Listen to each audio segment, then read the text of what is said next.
Benvinguts a l'Espai Cultural de la Generalitat de Catalunya a Girona. En aquest recorregut us mostrarem el ric patrimoni cultural de l'antic Hospital de Santa Caterina i l'evolució que ha sofert aquest edifici amb més de 300 anys d'història i que sempre ha tingut vocació de servei públic. Entrem ara a l'espai d'interpretació de l'Hospital de Santa Caterina, on us explicarem des del naixement del barri del Mercadal fins als inicis d'aquesta institució sanitària. El naixement d'un barri menestral, el Mercadal. La maqueta que tenim davant nostra reprodueix la prospecció arqueològica de les excavacions dutes a terme l'any 2005 i que es van poder realitzar en el marc de les obres de reforma de l'antic hospital per convertir-lo en edifici de la Generalitat a Girona. Aquest jaciment és el més extens que s'ha descobert mai a Girona, amb més de 150 metres de llarg per 30 d'ample. Les excavacions van deixar al descobert part del barri del Mercadal, al carrer de Sabaneres. Aquest carrer va existir des del segle XIII fins al segle XIX. Hi havia cases de menestrals i artesans, amb grans espais destinats a horts. El barri va créixer al costat del riu Onyar i a recer de la muralla medieval aixecada per Pere III el Cerimoniós. Va esdevenir un centre productiu i comercial, en part gràcies a la disponibilitat d'aigua abundant que provenia del rec Monar. A la nostra dreta podrem observar 3 reproduccions de cases. Les reproduccions mostren en maqueta les cases que hi havia al carrer de Sabaneres. Ens demostren que la majoria d'habitatges d'aquest sector eren similars. S'orientaven de nord a sud i feien aproximadament 4 metres d'amplada. A la planta baixa hi havia la botiga o taller i al primer pis les habitacions privades i la cuina. A la part del darrere s'aprofitava l'espai per a magatzem, taller o fins i tot pati o bé hort. Aquests habitatges solien tenir entre 4 i 5 habitacions i més endavant s'anirien sofisticant fins a arribar al segle XX, quan ja disposaven de 4 o 5 plantes.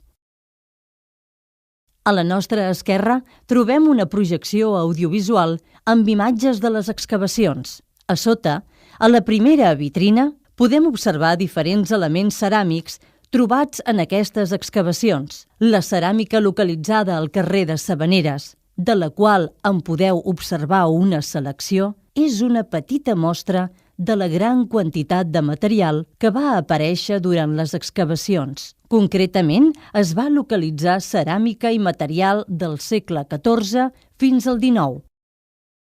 La construcció de l'Hospital de Santa Caterina. Per tal de conèixer i entendre quina era la situació a Girona quan es va construir aquest Hospital de Santa Caterina, ens dirigim al darrere d'aquest plafó. A la Girona medieval existien diversos hospitals. L'Hospital dels Capellans, al costat de Sant Pere de Galligants, l'Hospital de Sant Jaume i Sant Llàtzer, que acollia els pelegrins que feien el camí de Sant Jaume, i també els leprosos, situat al barri de Pedret. El 1211 es va construir un altre hospital, just on avui hi ha la plaça del Lleó, el primer hospital de Santa Caterina. Aquest era un edifici medieval, de construcció gòtica, que va ser derruït el 1654, ja que va caldre ampliar les muralles de Girona. Els hospitals medievals eren més cases de caritat que no pas edificis sanitaris. No eren edificis gaire grans. Tenien cabuda per a una vintena de persones i tots els malalts estaven agrupats allà mateix, tinguessin la malaltia que tinguessin. Un cop derruït l'antic hospital medieval de Santa Caterina, el 1666 es va posar la primera pedra del que seria l'Hospital Nou de Santa Caterina, just l'edifici on ara ens trobem. L'hospital es va dissenyar com un gran edifici, modern, amb grans espais sanejats on circulava l'aire corrent i els malalts podien rebre més atencions especialitzades. El 1679 es va inaugurar la capella annexa i el 1750 l'hospital es va ampliar i s'hi van afegir plantes que van acabar de donar la forma de l'edifici que observem avui. podem veure imatges corresponents als plànols d'aquest nou hospital que es conserven a l'Arxiu Històric de Girona. Anys més tard es va construir annexa la Casa de la Convalescència, l'edifici on els malalts podien descansar i recuperar. L'hospital també acollia nens i nenes orfes fins que l'any 1776 s'edificà davant de l'hospital la Casa de la Misericòrdia i Hospici, que podem observar si mirem a la finestra de la nostra esquerra. L'evolució històrica de l'Hospital de Santa Caterina. Un hospital com el de Santa Caterina de Girona ha viscut innombrables capítols històrics i multitud d'històries personals. Tots aquests fets han provocat que l'Hospital de Santa Caterina es convertís en molt més que un edifici, una institució amb 300 anys d'història. L'any 1808 tingué lloc a Girona el setge de la Guerra del Francès i l'Hospital de Santa Caterina en va patir les conseqüències. A la segona vitrina podem observar diferents testimonis materials d'aquest fet, ja que durant les excavacions arqueològiques del 2005, quan també es va actuar dins l'edifici, es va trobar material de la guerra. Aquest material era de rebuig per tal d'omplir les voltes i donar força a l'estructura. Entre aquest material que podem contemplar en aquesta vitrina destaquen restes ceràmiques com ara olles i biberons de terrissa que servien per donar aliments als malalts, o bé material corresponent a l'exèrcit francès que va ocupar l'edifici durant el setge de 1808-1809. A la nostra esquerra descobrim un gran armari, sens dubte la peça més preuada d'aquesta sala.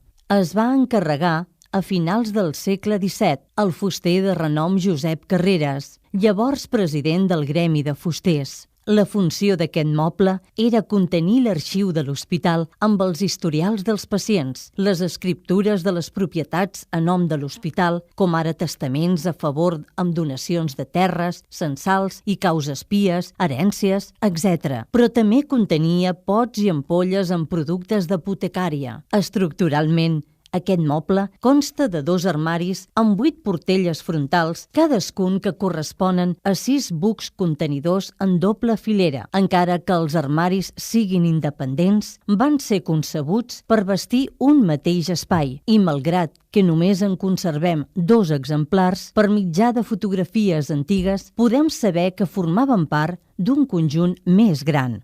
La fusta emprada és d'arbre blanc i arbre poll, encara que algunes parts, segurament restituïdes en intervencions posteriors, són de pi i altres fustes.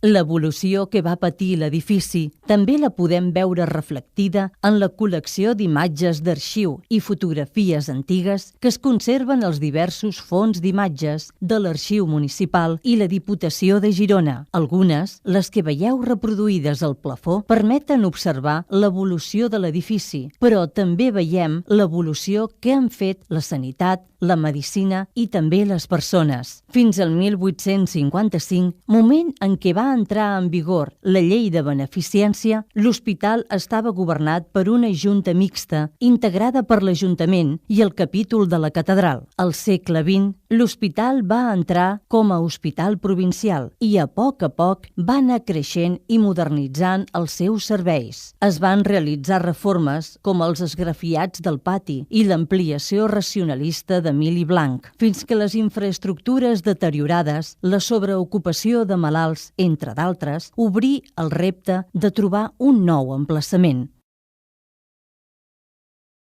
L'any 1982, l'hospital va ser catalogat com a bé d'interès cultural nacional per la seva arquitectura d'època barroca. El procés de transformació de l'edifici es va iniciar el 1994, quan l'Institut d'Assistència Sanitària, l'Ajuntament i la Generalitat de Catalunya signaren un conveni per a la transferència de l'edifici a la Generalitat, amb la voluntat d'aprofitar aquest espai per agrupar la majoria de les dependències administratives. L'Hospital de Santa Caterina va ser l'hospital dels gironins durant més de 300 anys. L'any 2004 va tancar per primera vegada la seva porta per obrir-ne una de nova al Parc Martí i Julià de Salt, un hospital nou i modern, més adequat a les necessitats sanitàries requerides per avui dia. Des d'aquell moment i fins al juny de 2010, les obres de rehabilitació van convertir aquest hospital en la seu de la Generalitat de Catalunya a Girona. D'aquesta manera, conservem l'arquitectura i la memòria històrica d'un edifici ple de records i d'històries personals. Ens dirigim a la porta de sortida i creuem el vestíbul, des d'on podrem accedir al pati de les Magnòlies.